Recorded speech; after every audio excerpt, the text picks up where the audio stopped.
Hey there, welcome back to the quiet side of time. Tonight, we drift into the Middle Ages, where days were harsh, yet nights held quiet fires. Dim the light, slow your breath, let your thoughts soften beside the pillow. If calm stories bring you rest, stay, for something rare awaits. The first light of morning stretched slowly across the fields. It did not arrive with sudden brilliance, but with a pale hush, as if the sky itself were testing its voice. The faintest glow touched the thatched roofs of cottages, their damp straw darkened by night's dew. Mist clung low to the ground, rolling like forgotten breath across the meadow. Somewhere in the distance, the bell of a small wooden church stirred, its iron tongue carrying sound across hedgerows and pasture. It was not music, it was duty. The peasants rose with the bell, for time in the village was not measured by clocks, but by sound and sun. Candle stubs, saved carefully through the cold months, were snuffed out. Shadows slipped away. In narrow cottages, families stirred on beds of straw mixed with rushes. Bodies stiff from sleep pressed close against one another for warmth. Children blinked into the dimness, clutching wool scraps against the morning chill. The air smelled of damp earth and smoke. The hearth fires had burned low through the night, leaving only embers, faintly glowing beneath the ash. Mothers, there, hair bound with linen, knelt to coax the fire back to life. A few dry sticks crackled, and soon the scent of wood smoke spread through the cramped space. Beside it, bread dough, prepared the night before from coarse barley or rye, baked slowly in clay ovens, its aroma mingling with smoke until the room itself seemed to hum with the smell of survival. Beyond the cottages, chickens scattered across the muddy paths, their feet scratched in the dirt, restless, searching for feed. A rooster crowed against the stillness, a sound older than the village itself, marking the boundary between dark and day. Pigs nosed their way from pens, grunting low, their hides damp with morning mist. A few cows, tethered near the byre, shifted heavily, their breath rising in clouds against the cold. And still, the bell rang. It called not only the faithful, but the labourers. For a medieval village woke not to leisure, but to obligation. Each household owed service, whether in the Lord's fields or their own small strips of land. The land was divided into narrow, uneven strips, the open field system, where families planted wheat, barley, or oats, side by side with neighbours, no fences to separate one man's work from another. At dawn, these fields beckoned, wet with dew, demanding toil. The villagers dressed plainly, tunics of undyed wool, coarse and scratchy against the skin, belted with simple rope or leather. Women wore long kirtles of the same fabric, their heads covered modestly with veils or wimples. Few owned shoes beyond simple leather turnshoes, thin and quickly soaked by mud. In winter, feet grew numb in the frost, but still they walked. Cloth was precious. A single garment might serve for years, patched and mended until the fabric itself carried the memory of hands long gone. Work began with animals. Children fetched water from the village well, buckets heavy and cold against their palms. The well was more than water. It was gathering place, rumour, exchange. Here, quiet greetings passed as villagers drew what they needed for porridge, for animals, for brewing ale that kept longer than water itself. A lesser-known truth whispered in these mornings. Many households drank weak ale from dawn until dusk, for water alone was not always trusted. Even children sipped from small clay mugs of what was called small beer, a thin, fermented brew that sustained rather than intoxicated. As the sun lifted, carts creaked awake. Wooden wheels, bound with iron, groaned along the muddy ruts that wound between cottages. Oxen moved slowly, their shoulders swaying, guided by men whose hands bore the thickened calluses of rope and plough. Some women carried baskets balanced against their hips, filled with eggs, herbs, or woven flax. Others remained at home, tending small gardens that grew leeks, cabbages, or beans, every stalk a defense against hunger. The church loomed at the village centre, modest yet immovable. Its bell was the heartbeat of the place, summoning prayers at dawn, at midday, and again at dusk. Few villagers understood the Latin chants that echoed through its nave, but all understood the rhythm it gave to their lives. Baptisms, marriages, burials, each step of existence wound itself through those doors. Morning in the village was not quiet in the way a forest is quiet, but it was steady. The sounds blended, the clatter of pails, the call of animals, the mutter of neighbors, the crunch of boots in damp soil. And beneath it all, the steady repetition of labor, a rhythm of survival carried from generation to generation, never pausing. Among these sounds was the faint strike of the miller's stone. The watermill or windmill, if the Lord had granted one, ground the village's grain into flour. The steady turning wheel was both a marvel and a burden, for peasants paid a portion of their harvest to use it. The mill was loud, constant, its echo carrying through the valley like the steady breath of the land itself.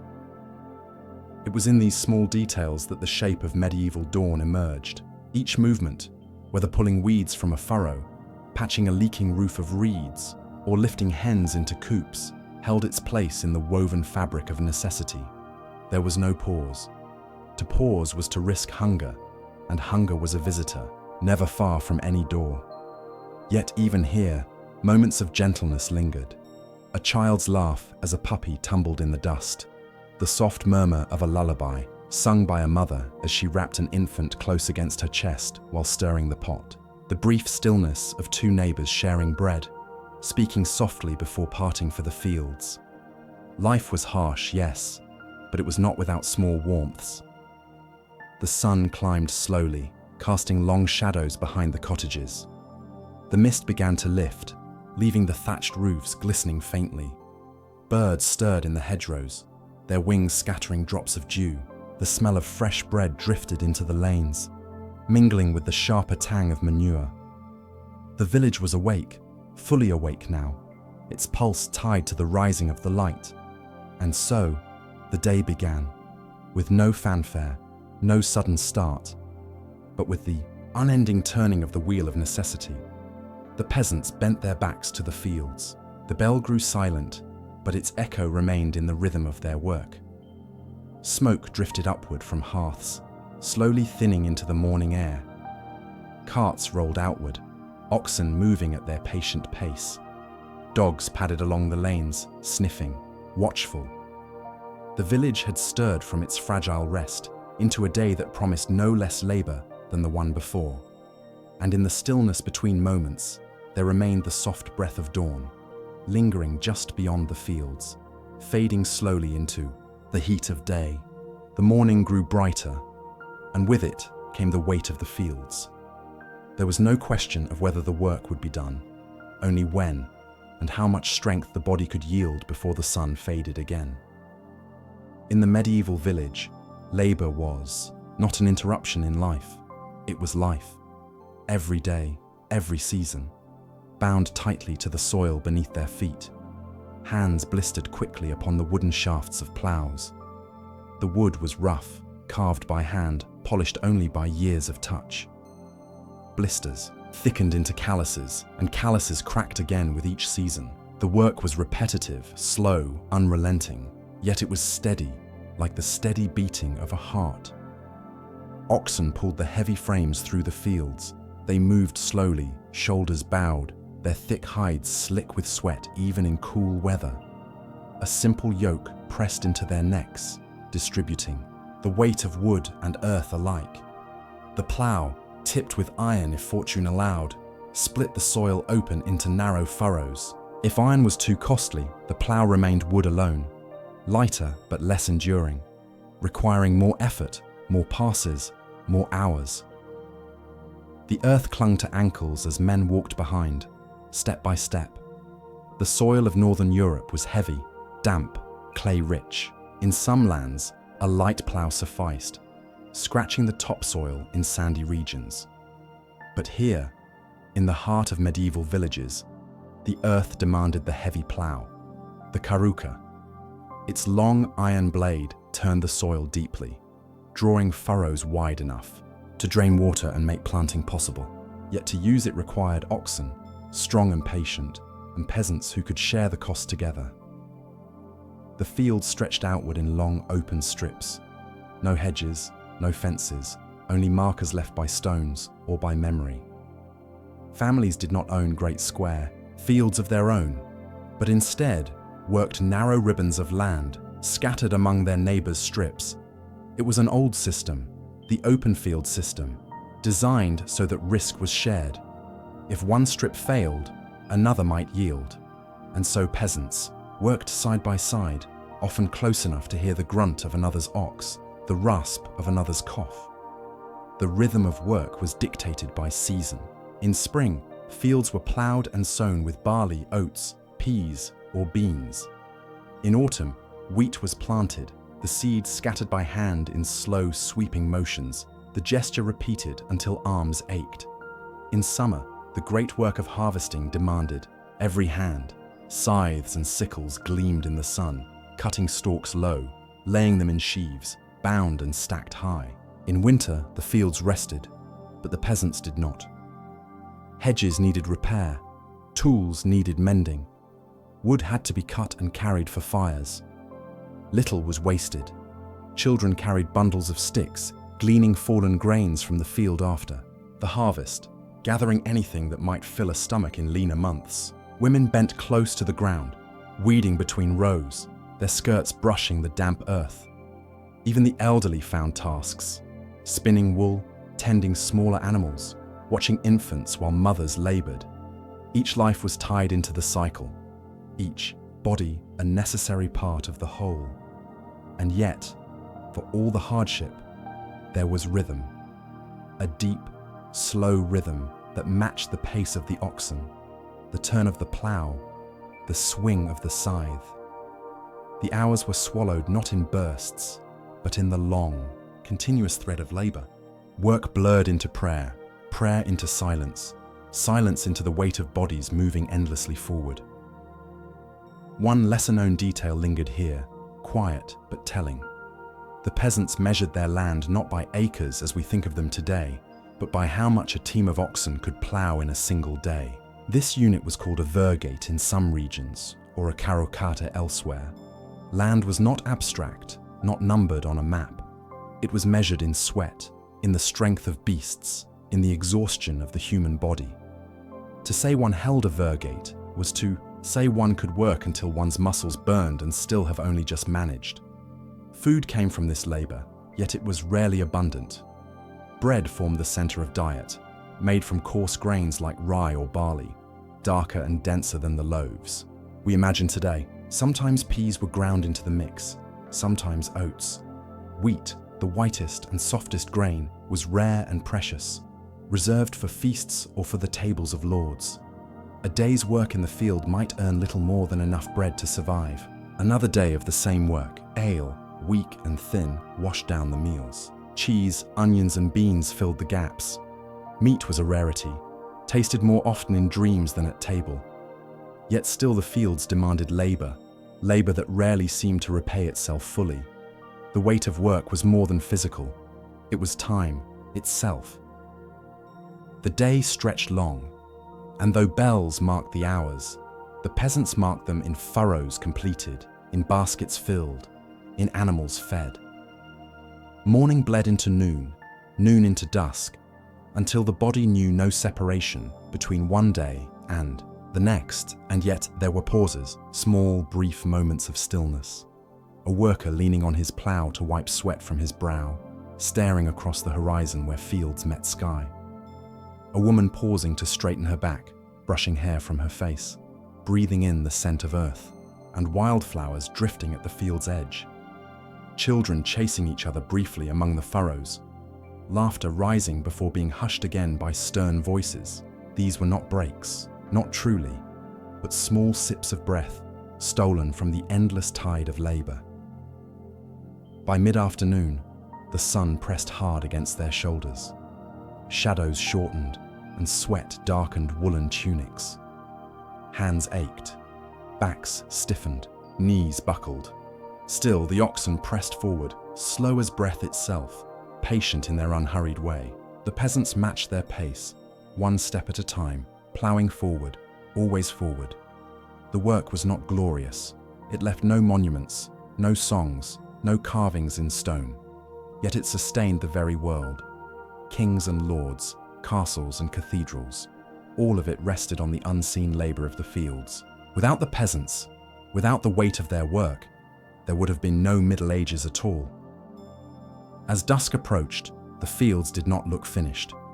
They never looked finished. There was always another row, another weed, another task. But the bell would toll again, calling them back. Animals needed feeding, fires needed kindling, bread needed baking. The day was not done, only shifted from one kind of work to another. And so, the peasants gathered tools, guided oxen back toward the village, their bodies heavy with fatigue, their ankles caked in soil like chains. The furrows stretched behind, them in long, dark lines, testimony to the hours swallowed whole. The sun slipped lower, casting fields in gold. The rhythm slowed, voices softened. Smoke began to rise again from the village hearths. The work had not ended.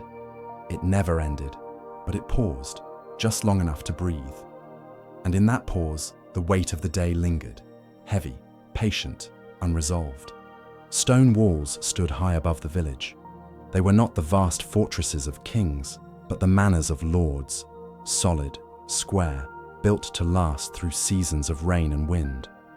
From a distance, they rose against the horizon like grey silhouettes, their corners softened by ivy and moss. For the peasants below, the manor was both protection and reminder. Its walls promised shelter in times of danger, yet they also reminded each villager of the weight of service, of the dues owed, of the line between power and labour. Within those walls, warmth was not shared equally. Fires burned large in the lord's hall, logs stacked high, flames licking the stone hearth with light and heat. The hall was the centre of the manor, a great chamber with rafters blackened by years of smoke. Tapestries hung along the walls, not only for beauty, but to soften the echo and keep out drafts. Woven with patterns of beasts, saints, or hunting scenes, these hangings gave colour to otherwise bare stone.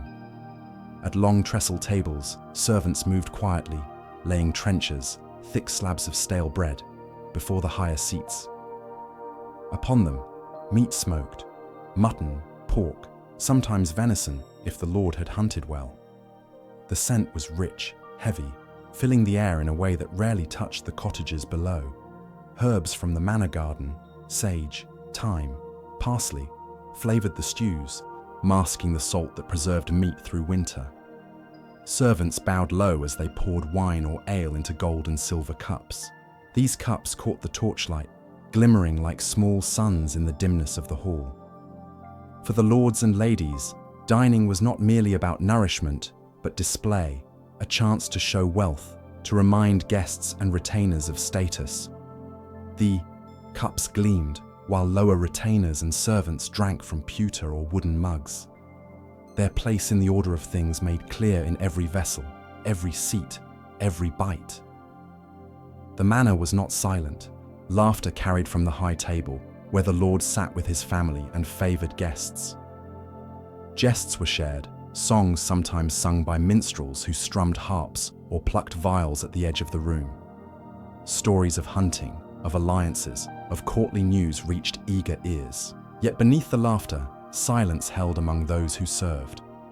The serfs who stood ready to refill, the maids who cleared platters, the boys who hurried with water and towels for washing hands. Life in the manor was tiered, layered like the hall itself. At the top, the lord commanded, a figure dressed in fine wool or silk if trade permitted, trimmed with fur in colder months. His garments bore colour, deep reds or blues, hues expensive and rare, drawn from dyes that peasants could never afford. Beside him, the lady of the manor managed much of its rhythm. She oversaw the kitchens, the storerooms, the spinning of wool, the making of cloth. Her keys rattled softly at her waist, keys to pantries, to chests, to the places where value was kept secure.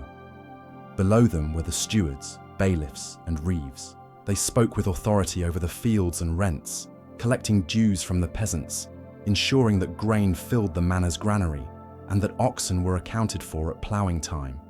Their voices were known in the village, sometimes feared, sometimes resented.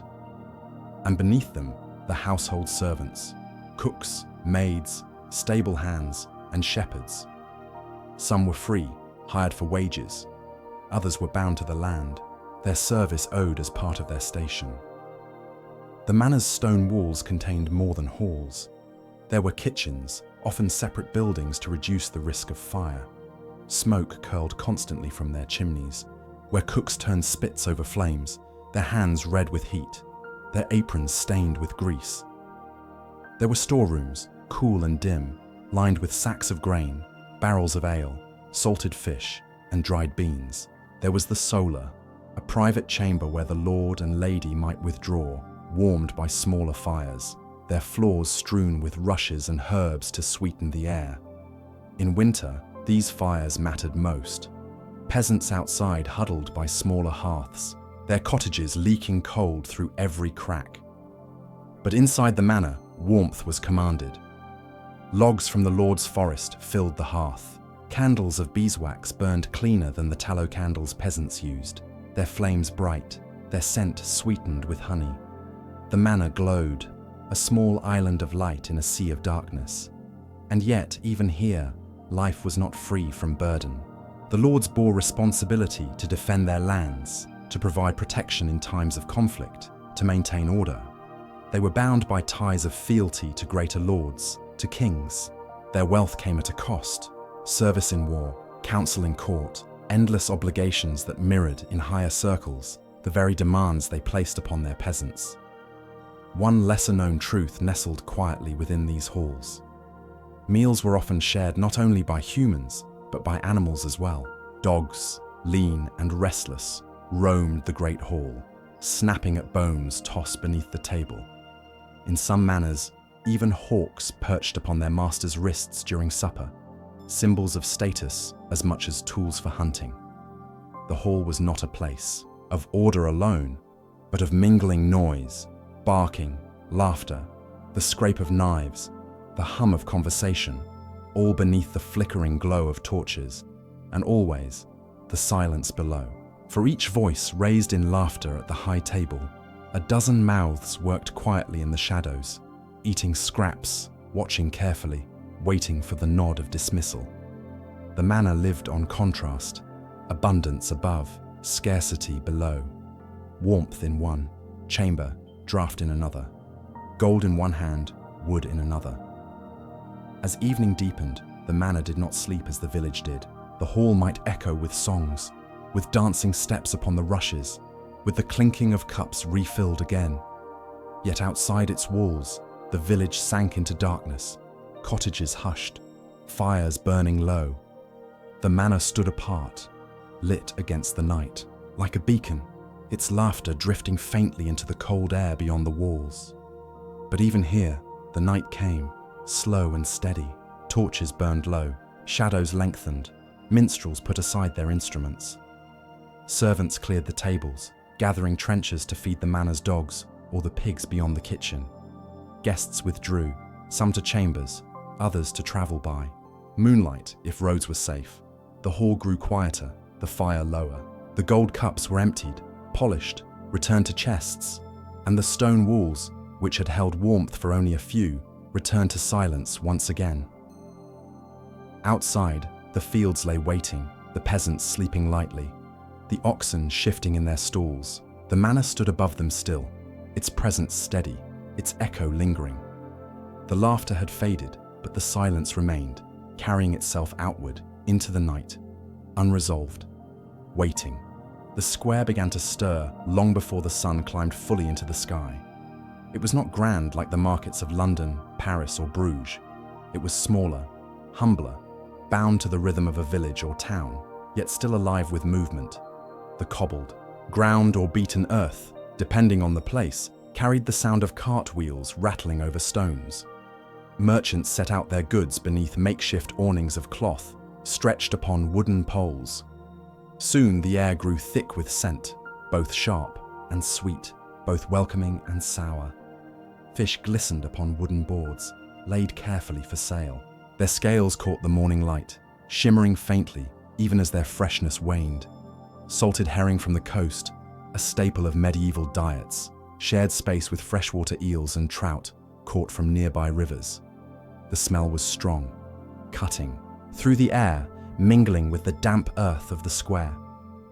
Beside them, bundles of herbs lay scattered: sage, rosemary, thyme, parsley. Some were vibrant, freshly cut from kitchen gardens. Others wilted quickly in the morning damp, their fragrance still soft but fading. Voices rose in steady rhythm. They did not shout like the cries of great city markets, but bargained in tones low and persistent. A woman haggled over the price of onions. A man examined a bolt of rough woolen cloth, rubbing the weave between his fingers, deciding if the coin was worth the warmth. Children ran between stalls, chasing one another, before being called sharply back by mothers who feared the press of the crowd. Coins clinked, light and metallic, each sound sharp against the steady murmur of voices. Few peasants held much coinage. Often trade was in kind, one good exchanged for another. A basket of eggs might be bartered for a small pouch of salt. A measure of beans could be swapped for a length of spun thread. Yet coin still changed. Hands, small pennies of silver, sometimes clipped and worn from years of passing. To hear them strike wood or metal was to hear survival itself, for coin could pay rent, dues, or tithes demanded by the Lord or church. The market was not only for goods but for life itself. Information travelled here, carried in whispers, in gossip, in tidings of births, marriages, deaths. A traveller might bring news from a nearby town, or a peddler might speak of distant lands. Though peasants knew to take such tales with caution, still, the words moved as surely as the goods, exchanged hand to hand, ear to ear, shaping the village's sense of the wider world. At one corner, a butcher stood behind his block, his apron marked by the morning's work. Cuts of pork, sometimes beef, hung in the cool shade. Meat was costly, not for daily consumption, but for feasts or special days. Yet still, the smell of it filled the square, mingling with the sharper tang of fish and the earthy scent of vegetables. A baker nearby stacked coarse loaves, round and dark, baked from rye and barley. Their crusts were hard, their insides dense, meant to last through days of meals. The market was not simply commerce, but regulation. In many towns, the right to hold a market was granted by charter, written and sealed by a king or noble. This right meant taxes and tolls, dues paid to the lord who claimed authority over the land. The square itself was often watched by officials, the reeve, the bailiff, sometimes even the lord's steward. They ensured weights were honest, measures fair, or at least fair enough to keep the peace, for to cheat too boldly was to risk punishment, fines, or worse. A lesser-known truth lay in these weights. Stones and scales were often kept by the lord's own hand. Merchants were required to use them, ensuring dues were measured not by fairness alone, but by control. To weigh grain upon the manor's scale was to acknowledge authority. And so, each bag lifted, each measure counted, reinforced the unseen threads that bound villager to lord, worker to master. Children wove through the stalls, their eyes catching on bright ribbons or trinkets brought by travelling peddlers. Small, knives, tin spoons, combs of bone or wood, beads of coloured glass.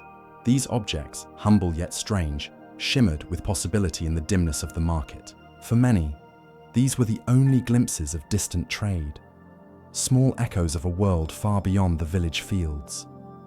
The air grew thicker as the day moved on. Dampness from the morning gave way to the heat of bodies pressed together, of food cooking over open fires. Spiced cakes, fried in oil, filled the air with warmth. Ale was ladled into wooden mugs, its yeasty smell strong and familiar. Minstrels sometimes came, singing songs, playing flutes or fiddles, their hats extended for coins. Jugglers too, might pause the crowd, tossing knives or balls, drawing laughter for a moment before the bargaining resumed. And yet, beneath the hum, there was always the undertone of need. The market thrummed with survival, not luxury. Each exchange mattered. Enough beans to last the week, enough salt to preserve the winter's meat, enough cloth to mend a child's tunic. A day in the market was not merely social, not merely lively. It was a thread in the fragile weave of endurance. By afternoon, the square began to fade. Goods were sold or carried back again, stalls folded, awnings taken down, the clatter of hooves, and wheels marked the departure of carts, heavier or lighter than they had arrived. Left behind were scraps, trampled herbs, wilted leaves, bones gnawed by dogs, straw from the animals led through the crowd. The smell of fish lingered in the air, mingling now with dust and smoke. The voices softened, the coins grew quiet. The market, which had pulsed like a living thing through the morning hours, exhaled slowly into silence. The square was not empty, not truly. A few lingered, exchanging last words, fetching the final water from the well. A child bent to pick up, a dropped crust, brushing dirt away before slipping it into a pocket. But the life had drained, as if the market itself had folded inward, waiting again for the next cycle, the next week, the next chance at exchange. And as shadows stretched across the square, the sound of the bell carried faintly again. The market faded, but the rhythm remained, the rhythm of labor, of barter, of coins that clinked like tiny bells, echoing softly into the evening air, unresolved, still ringing faintly, even as night approached. The bell rang again. It carried across the fields, slow and deliberate, its iron tongue striking against bronze. Each toll spread outward, touching cottage, pasture, and plough alike. The oxen paused in their yokes. Children stopped their play. Men and women, backs bent from work, lifted their heads and listened.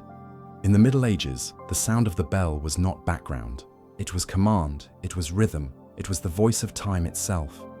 The parish church stood at the center of most villages, not always grand, sometimes built of rough stone, sometimes of timber, but always the tallest, most enduring structure. Its tower or spire reached upward, pointing toward heaven, visible from every field. The peasants' cottages might crumble, the byres might fall, but the church remained, solid, patient, immovable. Inside, candles flickered. Their light shimmered against painted saints, faces gazing outward from wooden panels or plastered walls. These saints were not distant figures.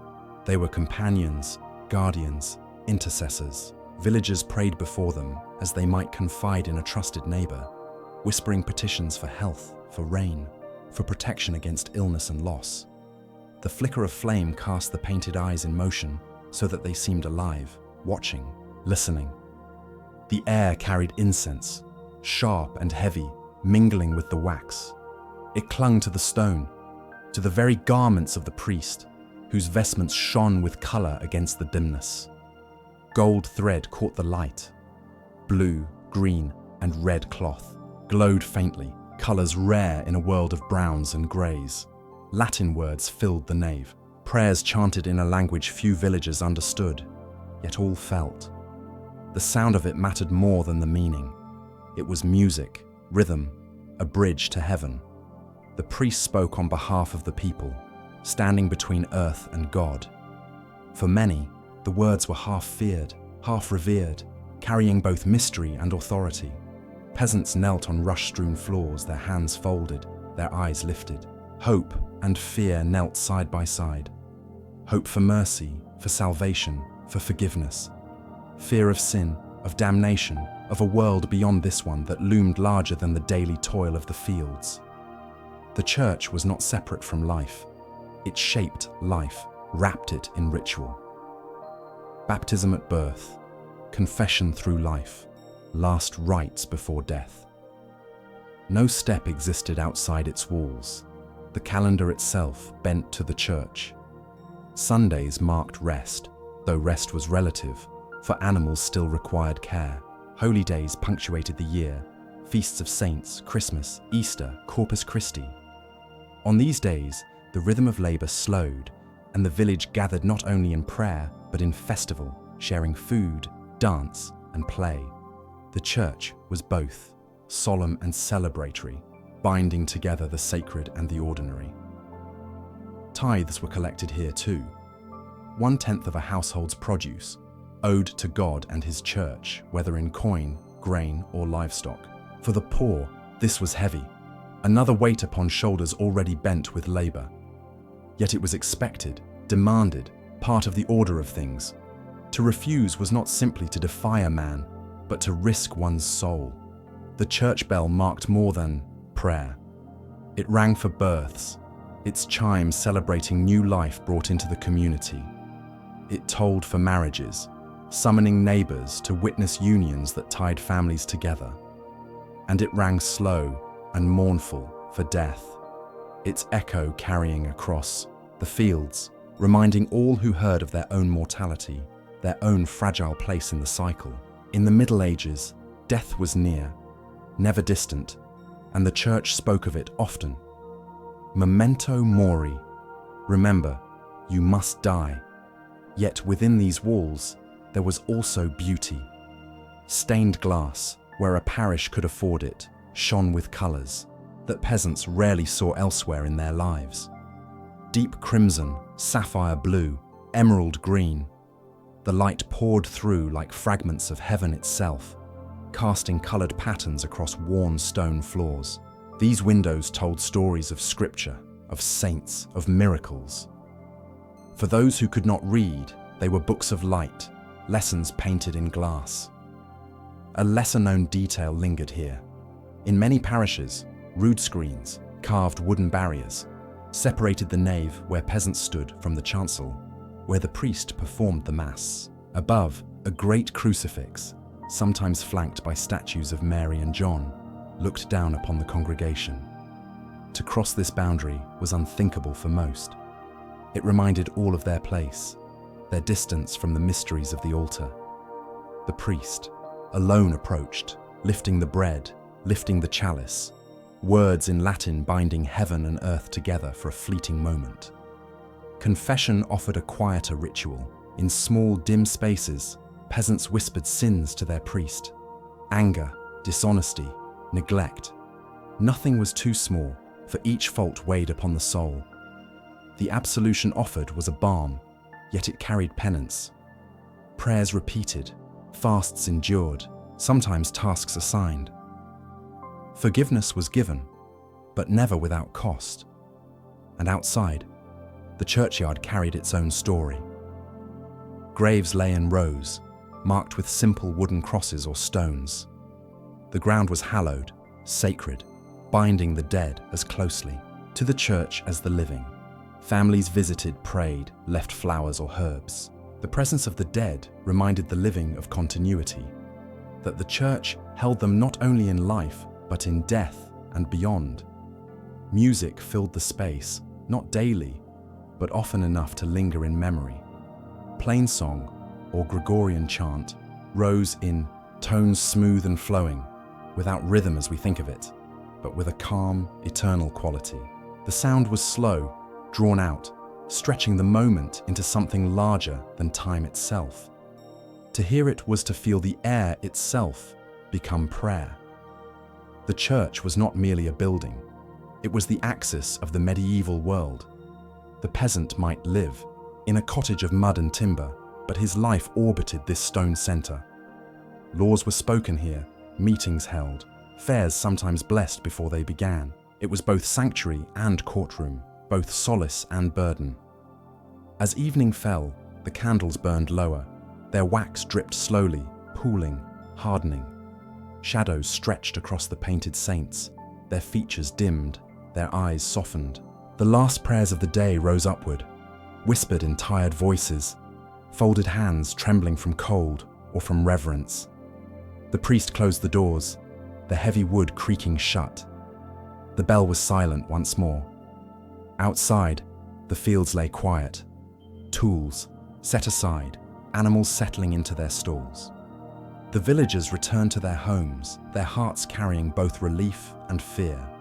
Relief that prayers had been offered, fear that they had not been enough. And as the stars emerged over the thatched roofs, the church stood still at the center, its tower outlined against the night, a silent sentinel watching, waiting, its presence heavy in the darkness, unresolved, eternal. The fire burned low in the cottage. Smoke drifted upward, curling into the thatch, where bundles of herbs hung in rows: sage, thyme, lavender, yarrow. Their scents mingled with the smell of wood and damp earth, faint reminders of the remedies the villagers kept close at hand. These herbs were not decoration. They were protection, medicine, hope against the invisible forces of illness. Illness came quietly. A cough in the night, a fever at dawn, a weakness that spread through the limbs. In narrow streets, in shared rooms, sickness traveled fast. Families lived close together, with animals sheltered nearby for warmth. Rats scurried through barns, fleas clung unseen to fur and cloth. In such closeness, a single cough could move through a village like wind through dry grass. The medieval world did not understand germs, nor the invisible life of bacteria and viruses. Disease was explained through other frames: the imbalance of humors, the punishment of sin, the influence of stars. Physicians, where they could be found, spoke of 4 humors: blood, phlegm, black bile, and yellow bile. Health meant balance. Sickness meant disorder. The body was a vessel of temperaments, and remedies sought to restore harmony. One such remedy was bloodletting. A lancet, or more often a leech, was applied to draw blood from the body. It was believed to drain away excess, to release what was harmful. Leeches writhed in bowls of water, waiting, then clung to the skin with slow determination. The sight was common, yet unsettling, a quiet ritual in the effort to heal. Not all care was so sharp. Herbs carried gentler powers: peppermint for the stomach, chamomile for sleep, garlic for strength, honey for wounds. Knowledge passed from mother to daughter, from neighbor to neighbor. Women, often midwives and healers, gathered plants in meadows, in forests, by riverbanks. Their wisdom was practical, born of generations, though not always trusted by priests or physicians. Still, in cottages across Europe, these remedies were the first defense. Priests offered another layer. They whispered charms, prayers of protection, blessings of water and salt. Illness, they said, could come from demons, from curses, from the weight of sin. Holy relics were touched, candles lit before saints. Pilgrimages promised if only the sickness would pass. Healing was as much a spiritual struggle as a bodily one. Sometimes the remedies were strange to modern eyes: powdered bone, ground pearls, or mixtures of vinegar and crushed insects. Amulets worn against the skin, inscribed with sacred words. Astrology too played its part. The alignment of stars and planets was consulted before treatment, for illness was thought to flow with celestial influence. A physician might refuse to bleed a patient if the moon stood in the wrong sign. Yet beyond cures lay comfort. Families sat by the sickbed, whispering prayers, stroking fevered brows, offering broth or ale. The cottage grew dim as the fire dwindled, shadows deepening in corners. Hope flickered like the candle beside the bed. Sometimes strong, sometimes faint, disease could be merciless. Fevers claimed children, coughs hollowed chests, wounds festered without remedy. In times of plague, whole villages fell silent, houses left empty, churchyards crowded with hurried graves. The memory of the Black Death lingered for centuries, a shadow across the medieval mind. But even in smaller illnesses, fear ran deep.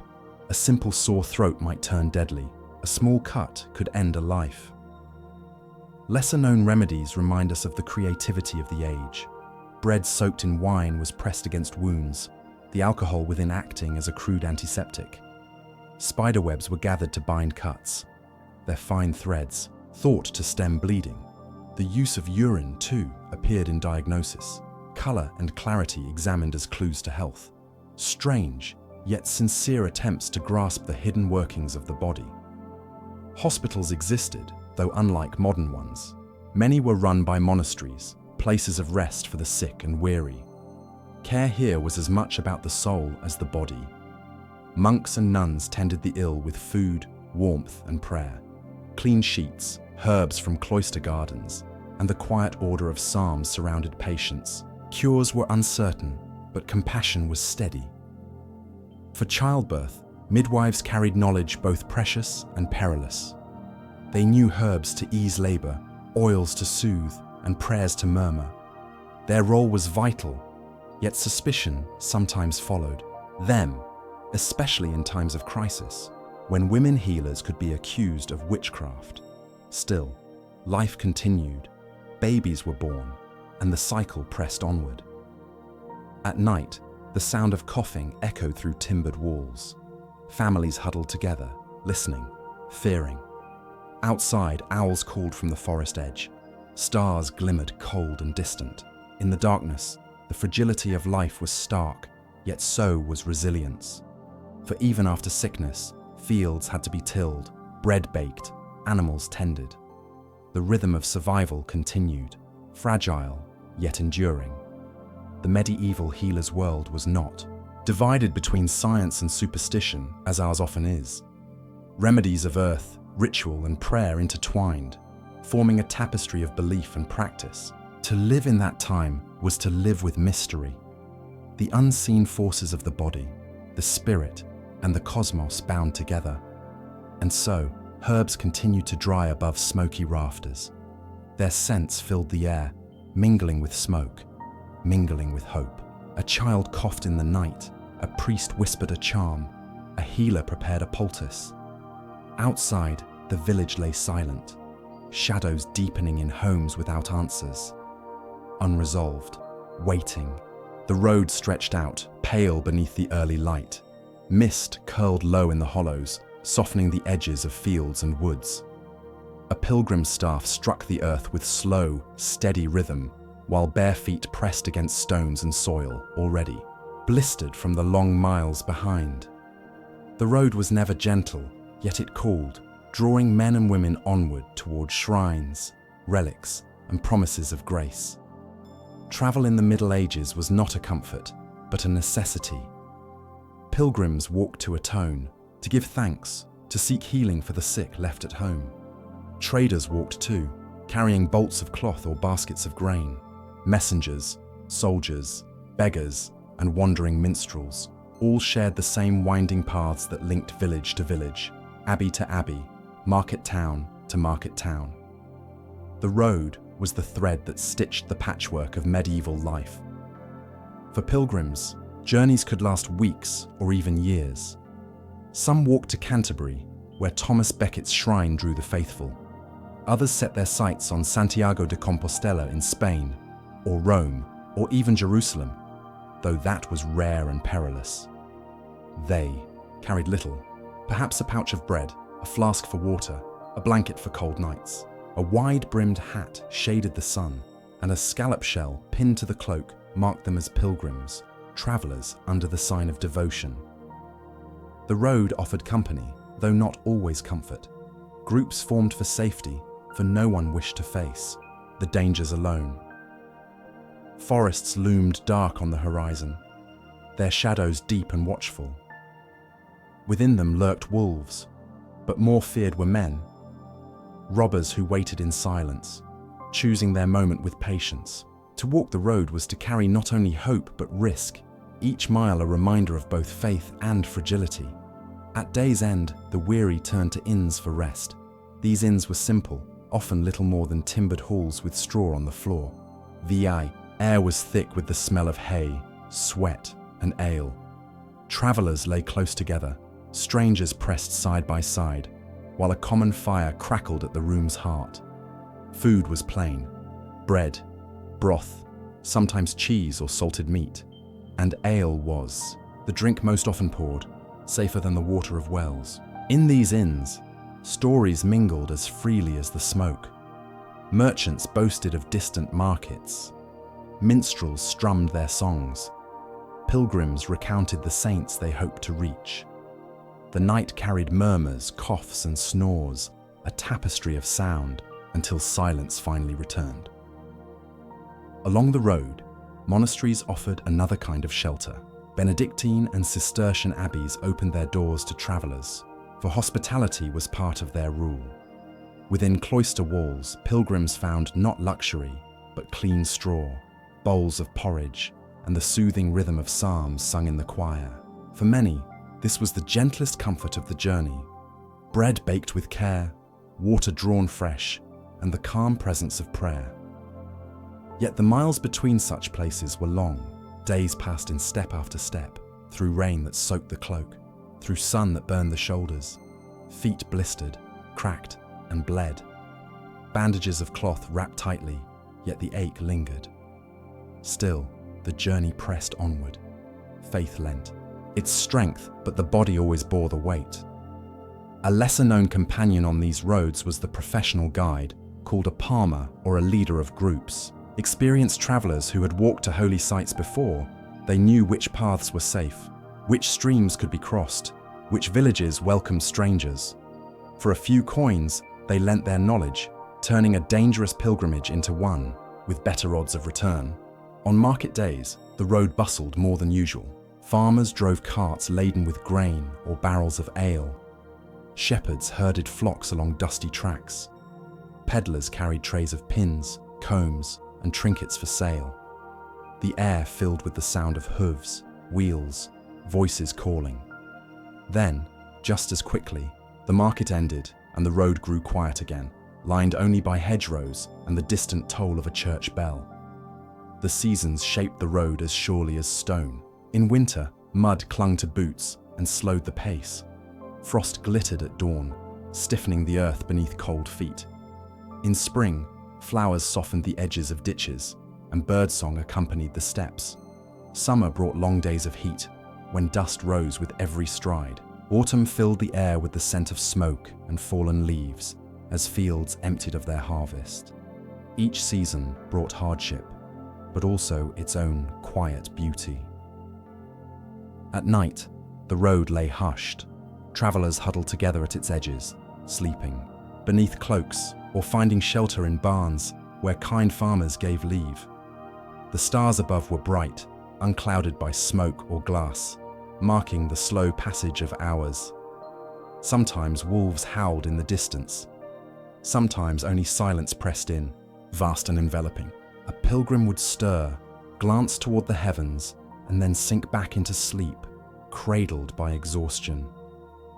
The symbolism of pilgrimage reached deep into the medieval soul. Life itself was seen as a journey, the earthly road leading ever toward eternity. To walk the miles was not only a physical act, but a mirror of the inner path step by step toward grace. The hardships of the road were trials, teaching patience, humility, endurance. To arrive at the shrine was less the triumph than the journey itself, marked by blisters, hunger, prayers whispered under breath. One can almost hear it still. The sound of a staff striking earth, the shuffle of weary feet, the murmur of a prayer rising with the dawn. The road wound onward, never gentle, yet always waiting, stretching toward horizons unseen. And as night fell again, the forest whispered at the edge, the inn fires dimmed, the pilgrims curled close to one another for warmth. Outside, the path lay pale beneath the moon, stretching into the distance, unresolved, unending, waiting for another step. The day ended slowly, as all medieval days did, with the sinking of the sun. Its last light stretched thin across thatched roofs and muddy lanes, before fading into the cool embrace of night. Darkness came sooner then, unbroken by lamps or electricity. When the sun withdrew, so too did the village, folding inward, preparing for the long hours ahead. The hearth was the heart of the night. Families gathered around its small flame, the only light in a world otherwise swallowed by shadow. Smoke drifted upward, clinging to rafters, filling the space with a pungent haze of wood and peat. Bread crusts were softened in broth, and the last of the day's hard labor faded into murmured talk or silence. Outside, the night pressed closer, uninvited, yet always present, medieval nights carried a weight unknown to us now. Without glass to cover the windows, without street lamps to push back the dark, villagers felt the presence of the world beyond. Wolves prowled in the forests, their howls threading through the still air. Bandits sometimes moved under the cover of darkness. Spirits were feared too, for the night was believed to belong to more than beasts and men. A child stirred near the fire, listening to distant echoes, uncertain whether the sound came from the earth or from the imagination of tired ears. Within the homes, warmth was shared as closely as breath.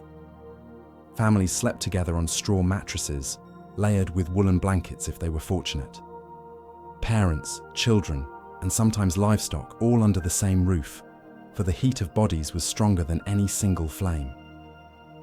Privacy was unknown, yet closeness gave comfort. A cow's steady breath, a child's quiet sigh, the creak of timbers in the wind, all became part of the lullaby of the medieval night. For peasants, sleep often came in two parts. Historians call this segmented sleep. After nightfall, villagers would drift into their first sleep, deep and heavy. Hours later, many would wake, not with alarm, but with quiet acceptance. In that interval of wakefulness, prayers were whispered, fires were stoked. Sometimes neighbors exchanged visits or hushed words. Then, as naturally as the tide, the second sleep returned, carrying them until dawn. This rhythm belonged to a world where time was measured not by clocks, but by bells and the turning of the sky. The stars above glimmered more fiercely than we can imagine now. With no smoke from industry, no haze of city lights, the heavens opened in sharp clarity. The Milky Way stretched in luminous bands across the blackness, guiding travelers and filling imaginations with wonder. To look upward was to see infinity, and to feel both small and surrounded. Monks, staying awake for night prayers, lifted, their voices beneath those stars, their chants echoing against stone walls, rising like threads of sound into the unbroken sky. Church bells marked the hours even through the dark. Matins and lauds were sung in monasteries, waking the brethren from straw pallets to stand in chilly chapels. Their candles flickered against painted saints, and Latin psalms filled the silence, soft and steady. Beyond the cloister, villagers may have heard faint echoes drifting across fields, reminding them of a world both near and far, the eternal woven into the nightly hours. But night was also fragile. Illness often grew worse after sunset, fevers spiking, coughs rattling louder in the stillness. Without medicine or light, families could do little but pray and wait. Death often came quietly in the dark, while life went on sleeping beside it. For those who survived, the memory of night lingered, heavy with both awe and dread. There were nights too of festival and fire. On feast days, darkness was pushed back with torches and song.